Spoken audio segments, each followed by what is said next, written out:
ZAINAB an Nafzawiyah, the woman who built an empire. They say that behind every great empire there is often a woman whose name history tries to erase. But not this time. This is the story of ZAINAB an Nafzawiyah, queen, strategist, and the silent architect of the Almoravid Empire. In the 11th century, North Africa was a region in flux. Tribal rivalries, Islamic scholarship, Berber resistance, and the rising dynasties clashed across the deserts and the mountains. Amidst this turmoil rose a woman from the Nafzawa tribe of modern-day Tunisia, ZAINAB an Nafzawiyah. Her reputation would span centuries, not for her beauty, though that was widely praised, but for her unmatched intelligence, political vision, and diplomatic finesse. Born into wealth and status, Zainab's father was a respected merchant in Aghmat, an important city near Marrakesh, but Zainab was not destined for a quiet life of privilege. According to chronicles like Ibn Khaldun and Ibn Idhari, she was known for her sharp mind from a young age. Her home became a center for political discussion. And Zainab, she listened, she learned, she planned. In her youth, Zainab married Laqut al-Maghrawi, the ruler of Aghmat, but his reign was short-lived. After his death, she was left with a powerful and wealthy widow, and she knew exactly what to do with that power. She refused to remarry until she met Yusuf bin Tashfin, the rising Almoravid general who was uniting the tribes of the Sahara. Zainab didn't just marry Yusuf, she partnered with him. Their marriage wasn't a real spectacle, it was a political alliance. She reportedly told him, "I will not be your wife unless you give me a say in state matters." And Yusuf agreed. From that point on, she was not just a queen, she was a co-ruler of the Almoravid Empire.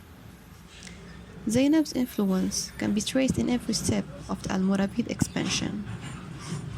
She advised Yusuf on state politics, on negotiations with rival tribes, and even on military strategies.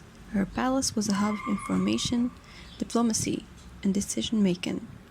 She was known as Al-Haqila, the wise woman, and men of power sought her counsel. And perhaps her most enduring legacy was the founding of Marrakesh in 1070.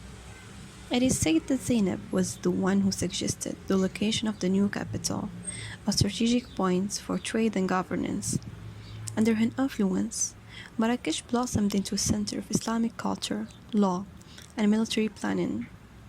Under the Almoravids, and with Zainab's presence at court, women of high status enjoyed more visibility than in many other Islamic empires of the time. Educated, veiled women attended public lectures, and female scholars and poets were not uncommon. Zainab's leadership made space for intelligent, devout, and politically active women in public life. Even after Yusuf ibn Tashfin's death, her legacy lived on through their son Ali ibn Yusuf. Though she stepped back from public life, her teachings and political strategies shaped the dynasty for decades. She was never officially crowned, but make no mistake, she ruled. Many medieval historians, even the most patriarchal ones, couldn't ignore her power. Ibn Khaldun described her as one of the most extraordinary women of her time. And yet, she remains a name most people have never heard. Zainab was not just a queen, she was a kingmaker.